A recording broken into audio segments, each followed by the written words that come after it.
is making a memorial. And I went in and I thanked them. I was like, that was really awesome. I haven't seen many people do that, many businesses, but it was very nice of them to do that. So today we're going to look at Psalm 121, verses 1 and 2. There are 15 Psalms, Psalms 120 to 134, that are songs of ascent. If you don't know what those are, many scholars believe they were sung by pilgrims on the way to Jerusalem. They traveled from all over the country to celebrate the 3 pilgrimage festivals at the temple. Anybody know what the 3 festivals were? The feast, yeah. So there was Passover, Pentecost. Passover was unleavened bread. Passover, Pentecost, and Tabernacles. So those were the 3 that they were not forced. They were kind of considered you have to travel to Jerusalem to the tabernacle and the temple for those. But they came from all over the country. Jerusalem is situated at 3,300 feet high above sea level on top of a mountain. So any way you get there, you have to climb. There's valleys, there's mountains. You have to go uphill to get there. So Psalm 121 says, I look up to the mountains. Does my strength come from mountains? No, my strength comes from God, who made the heaven and earth and mountains. And that's in the Message version. So I had something prepared, something completely else different prepared, and Thursday night, I was exhausted from work, from the week, and I was like, Lord, I need your help. I can't do this by myself. So I was just sitting there on the couch with the Bible open, and I think God put me to sleep for a few seconds, or 15 minutes. I don't know how long it was, but I felt like Adam in the Bible, and God put him to sleep, and luckily I didn't wake up and there was a wife right in front of me, so. But my Bible somehow opened right to this, and I said, where does my strength come from? Where's my help come from? And it's not from the mountains. The author was looking at the mountains, saying, where's my help come from? It comes from the Lord, the maker of heavens and earth, right? Has anybody ever hiked in the mountains before? Rockies, Appalachian, yeah, several. It's not easy, right? It's rough. It can be rugged. If a mountain was smooth, would it be easier to climb? No, because you wouldn't have any footholds. You just slide right down. So, mountains are tough. We should be thankful that sometimes the mountains are tough. Last year, we went on vacation to Gatlinburg, Tennessee, and if you've ever been to the Clingman's Dome in North Carolina, 6,600 feet up. So it's pretty high. It takes, 40 minutes to drive to the parking lot. It's a half-mile hike up the paved path up there. And there's places along the path where people can sit just because it's so high up, you need a break. We're from Indiana. There's no mountains in India. We're not used to climbing at 6,600 feet up. So and when you're going up, you're praying for strength the whole way up, right? So as the author of the psalm says, our help doesn't come from the mountains, but the one that made them. As the pilgrims looked at the mountains, once again, they had to climb mountains and valleys and go up and down from all over the country, thinking how they would make it. The answer comes in verse 2. My help comes from the Lord, right? It's not from, they really couldn't make it without the Lord. You think about what we have now, technology, even the shoes you wear, they didn't have those back then. To get a foothold on some of those, it would be pretty hard.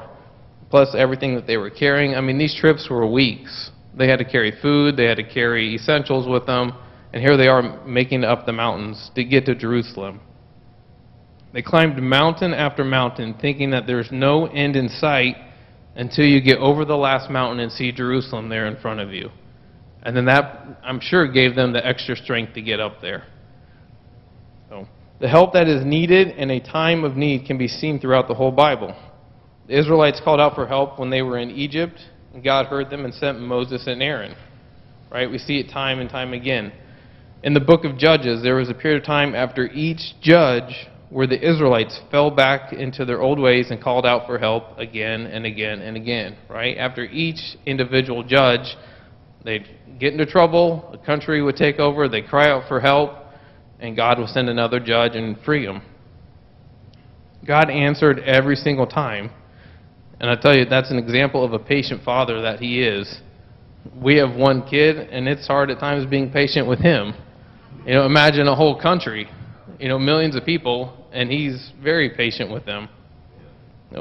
How many times in the gospel did somebody come to Jesus asking for help? We have, like Jairus came to him. He's like, don't even come to our house. You can say the word right where you're at. And you can say it, and she'll be fine. You have Peter. He walks on water, starts to sink. Lord, save me. That's a simple prayer, really, is what it was.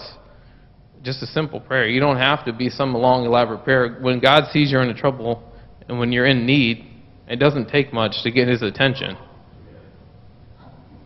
Nehemiah 2:4 says, Nehemiah prayed for help during a conversation with the king.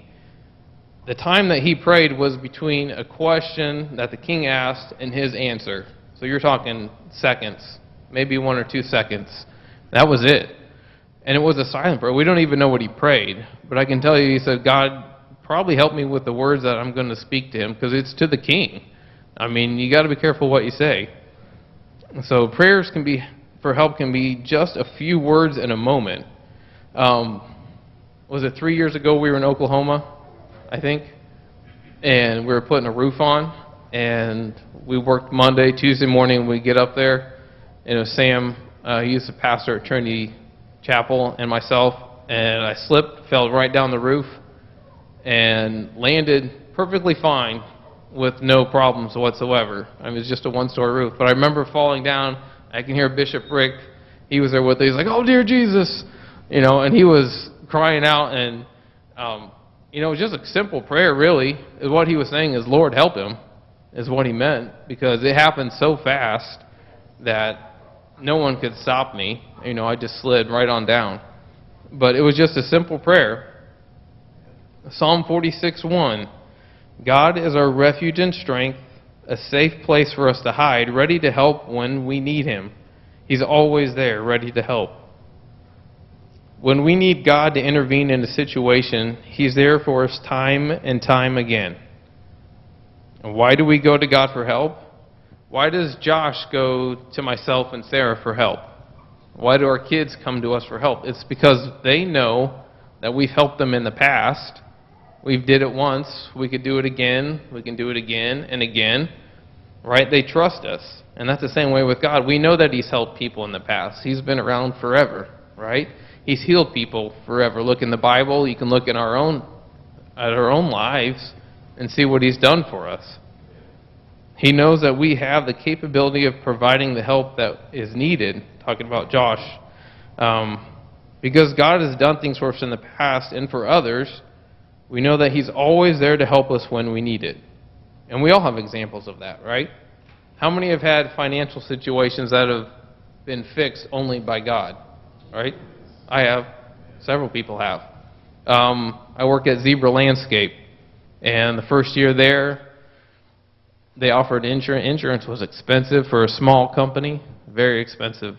And there was no way I could afford that. I mean, it was almost $900 a month for the three of us.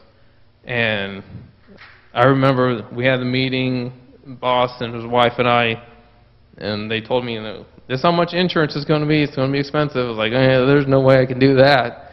And you had to have insurance, otherwise you get fined, right? And that was back in 2016. And so I went out. They have a field out there with a fence. And I remember just leaning on that fence and just praying, Lord, I need help. Like, there's no way I can do it. And went back, had another meeting with the boss and his wife, and they said, you know what, we can figure something out. We'll help you.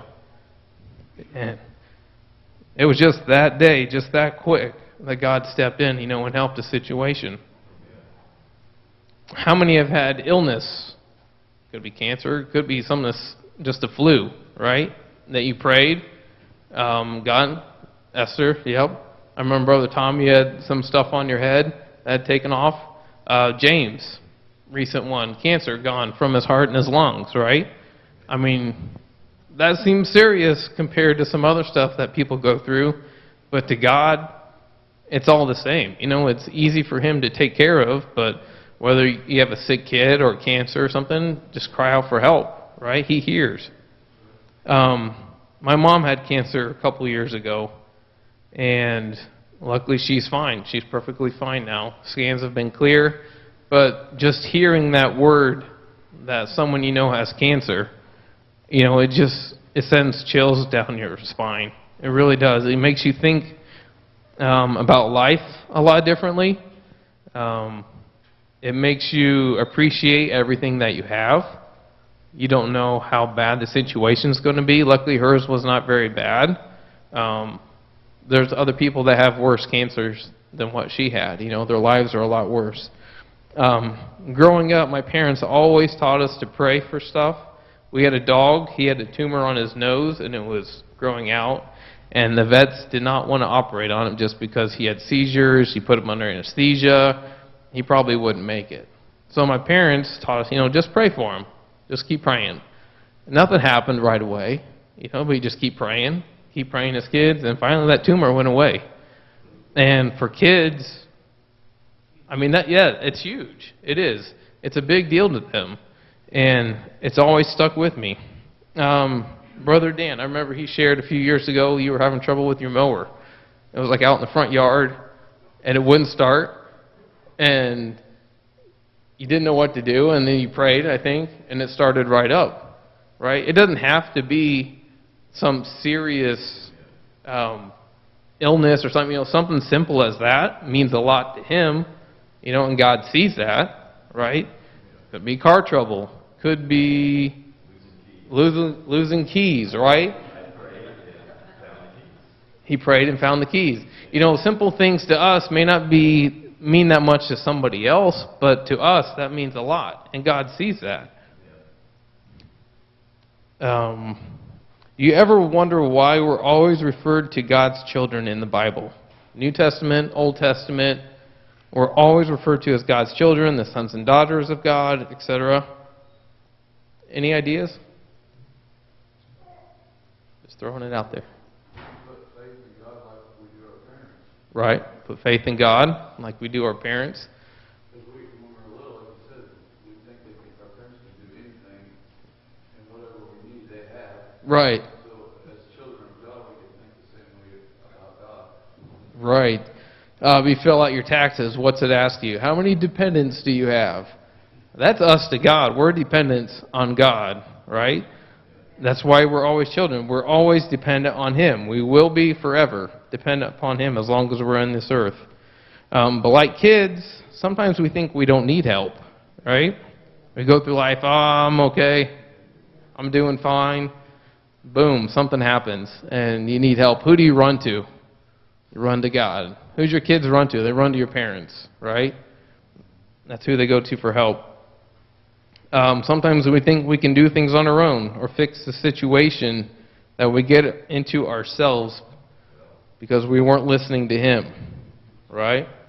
A couple of years ago, we were at Dog and Suds in Lafayette on 52 there, and we were eating in the pavilion, and Josh was running his hands along the railing they have there. I was like, don't do that. You're going to get a splinter. Don't do that. What's he do? Gets a splinter right in his hand. Like, if he would have listened, right, you wouldn't have got that splinter, and we couldn't get it out for, a day or something? He wouldn't let us touch it. It hurt so bad. He was crying. Like, all you had to do was listen, buddy. That's all you had to do. And it would have been fine. We being God's children, do you think that He'd withhold help when we need it? Matthew 7:11 says, even we who are of a sinful nature know how to give good things to our kids. Doesn't the Father know what we need and gives it when we ask it? We know what our kids need, not what they want, what they need. Sometimes, we had them yesterday. I want this Lego set really bad. I want this Lego set. No, you don't need that Lego set, buddy. You don't need that. You got lots of Legos you play with. I want this. One of his friends has this. He wants that. No, you don't need that.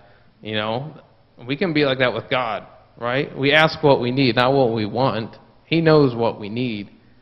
Sometimes those get confused really easily.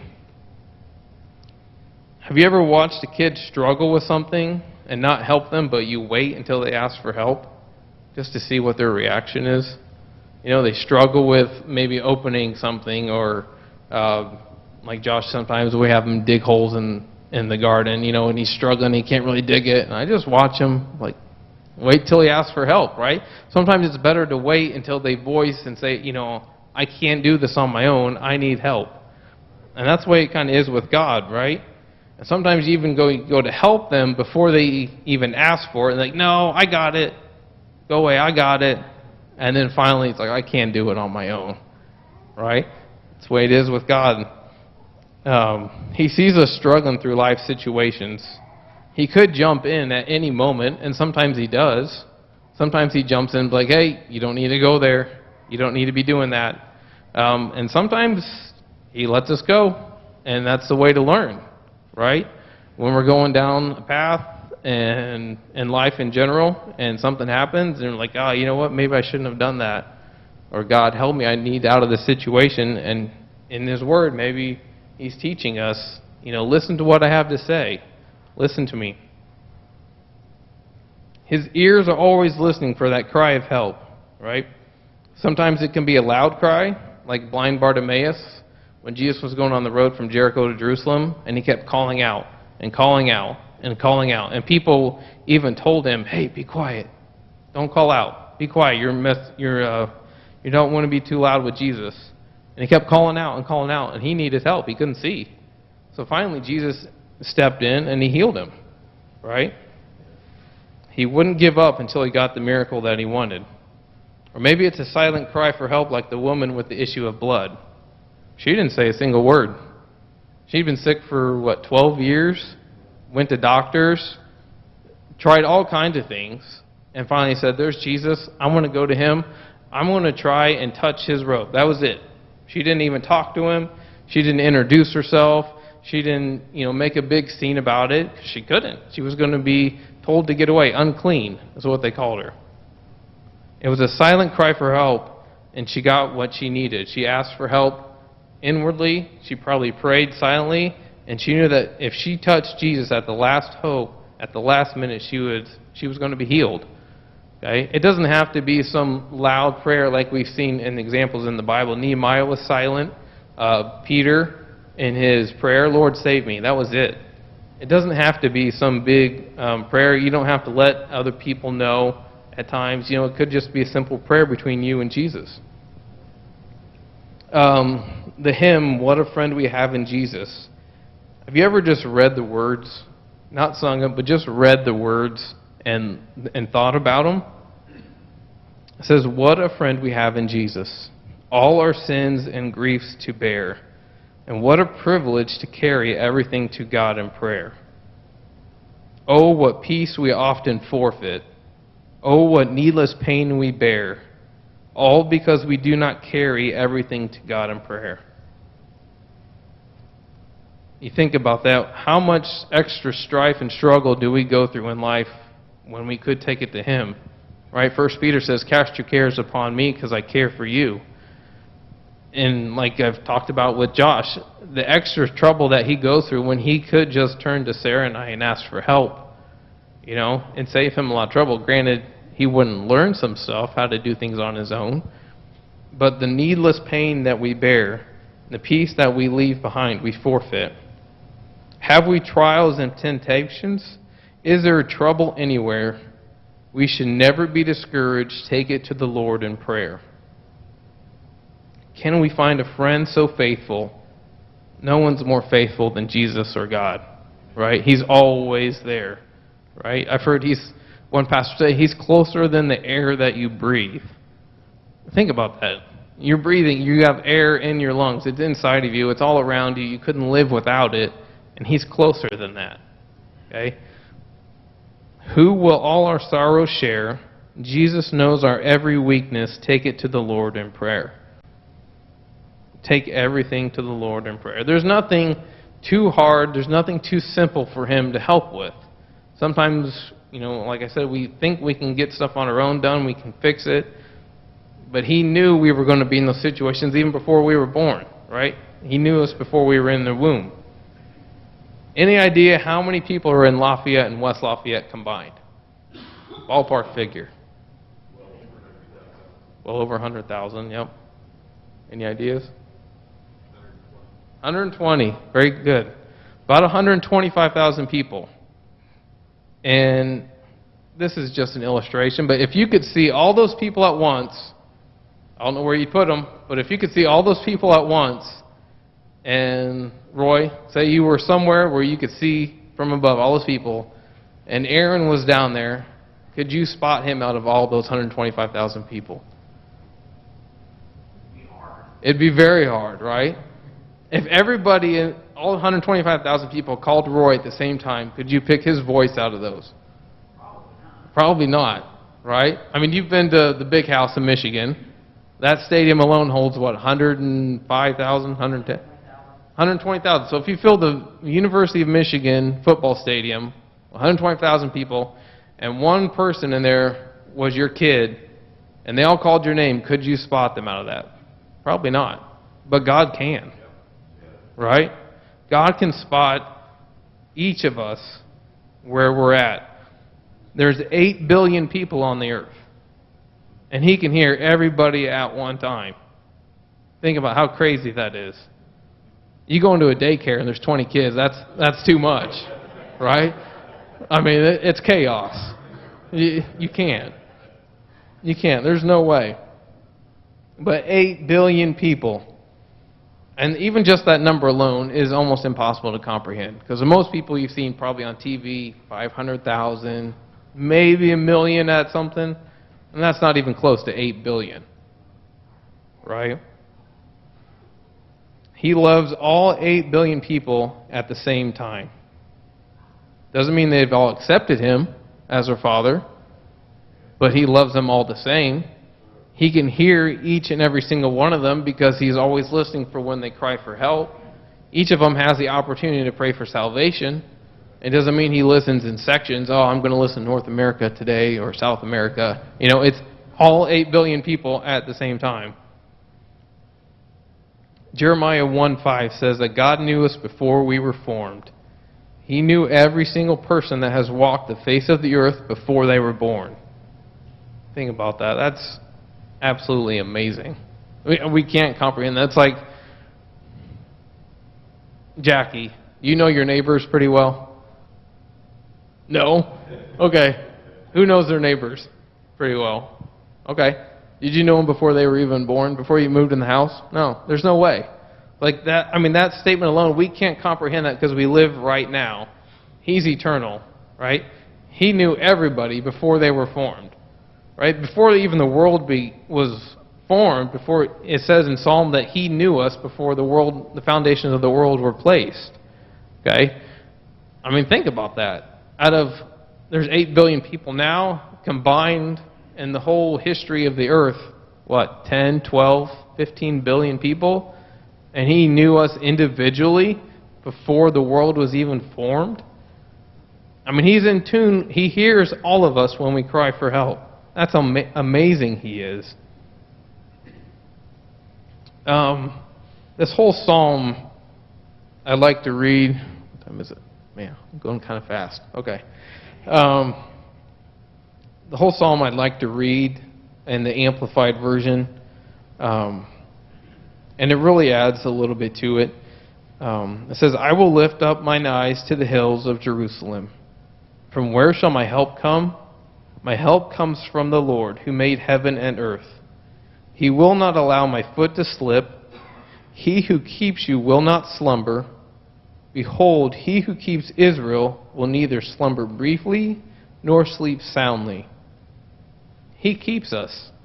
In Psalm 91 it says He keeps us in the palm of His hand. He knows our footsteps. He knows where we're going. He leads us. He guides us. He won't let us fall.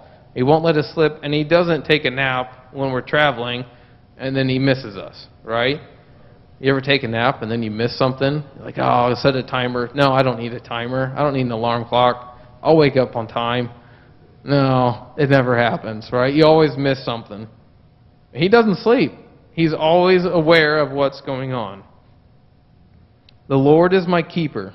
The Lord is your shade on the right hand. The sun will not strike you by day, nor the moon by night. The Lord will protect you from all evil, and He will keep your life. The Lord will guard your going out and your coming in from this time forth and forever. And just like I said when I started, this was a psalm of ascent. There's 15 psalms that they sang. They were songs that they sang when they traveled to Jerusalem. And all of these psalms are, how to say it, they're encouraging. Okay? There's times of trouble and God helps them. There's times of distress, God helps them. You know, it gets them through the traveling.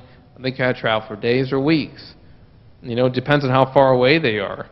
Jericho's 14 miles away, I believe when I looked it up, but it's straight uphill. You know, it's up and down mountains and canyons and valleys just to get there. It's only 14 miles. But back then they didn't have roads carved out of the mountains. They had to make their own way to get there. And these psalms, all 15 of them, you know, they sang them over and over and over again. They got them through that. So think about what you're going through in life. Some people have some really hard times ahead of them. I think of James. He's been through so much in the last year. Rick and Nicole, what they've gone through. Other people that we know, their lives are not easy right now. You know, it's like a mountain that they're climbing. And they need help. Where does their help come from? It comes from God. If your help doesn't come from God, there's no way you're going to make it.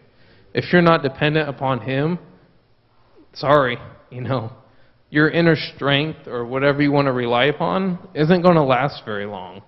You know, your inner resolve, it can wither, it can fade pretty fast when life hits you pretty hard. So, any comments or questions? Snide remarks? Anything? No. Adam, you mentioned 15 of these psalms, right? Yes. Can you read off the chapters? Yes. So Psalm 120 is the start of it, which if you're to read Psalm 119, right, that's the longest one. It's like you just climbed a mountain when you read that one.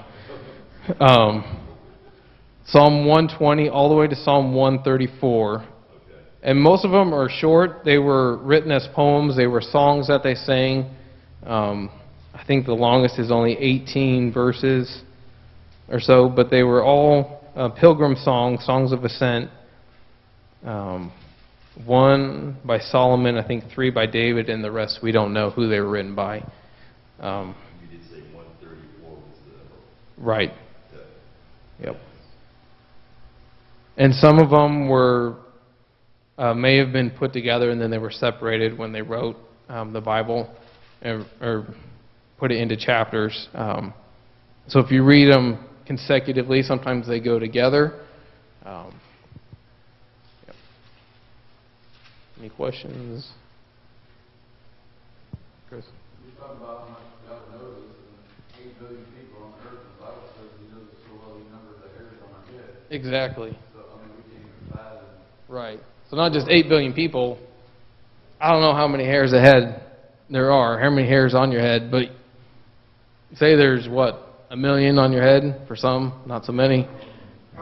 Probably not. Right. So multiply that, and He's got all those numbers memorized. You know, you're talking, what, multiply by 1,000, you got 8 trillion. Another one, you're talking 8, what, quadrillion hairs in the world? How many? 100,000 hairs on your head, average. Some people more, some people less.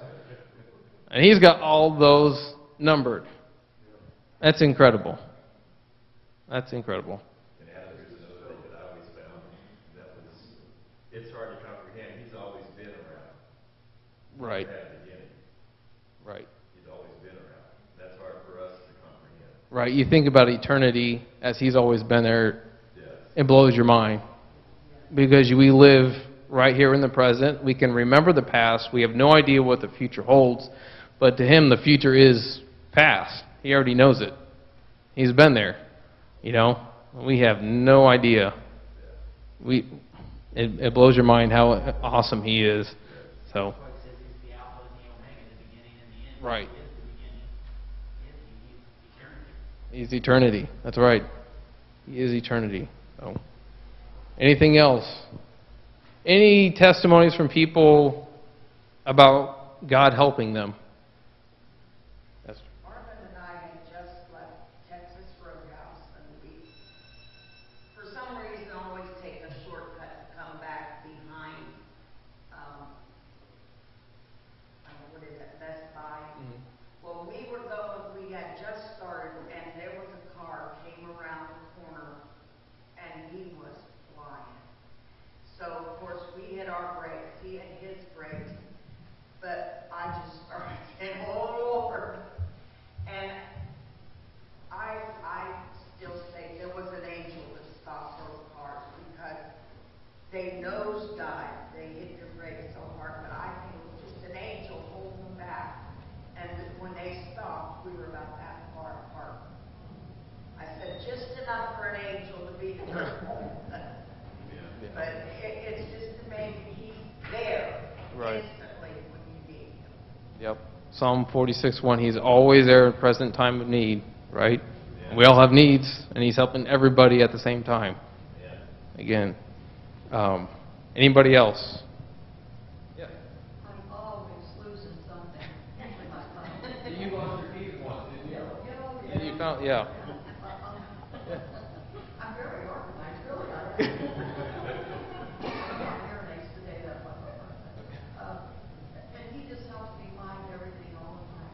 You know, and when I'm going somewhere and I'm running a little bit late, please help me to get there on time. I hate being late. You know, I really hate being late. And just like all the lights are green and the traffic just Moves out of the way. It's really nice. He parts the Red Sea for you, doesn't He? Yeah. Everything to me all day. I just talk to him all day because he told. If I Right. have a guardian angel, I wear him out. I know. They got to take shifts on you, yeah. So, anybody else? Testimonies?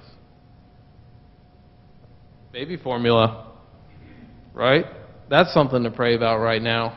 Something you guys need, and it's not easy bringing up kids. Sarah and I were talking about that yesterday.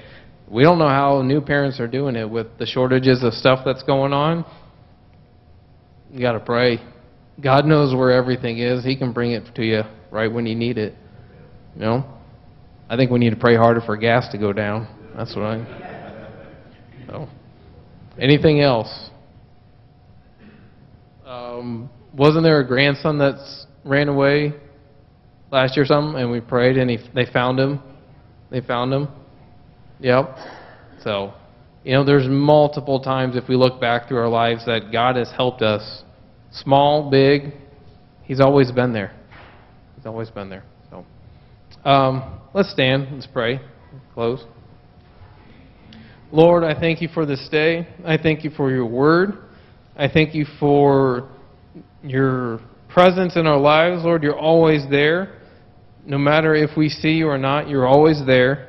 I thank You for the help that You give us in small things and big things, whether it be financial or sickness or even losing keys, Lord, or having mower trouble, car trouble, stopping us when we're driving almost in an accident. Lord, I thank You for always watching out for us and helping us. And Lord, I pray that we would never be too proud, never be too unchildlike to ask for help.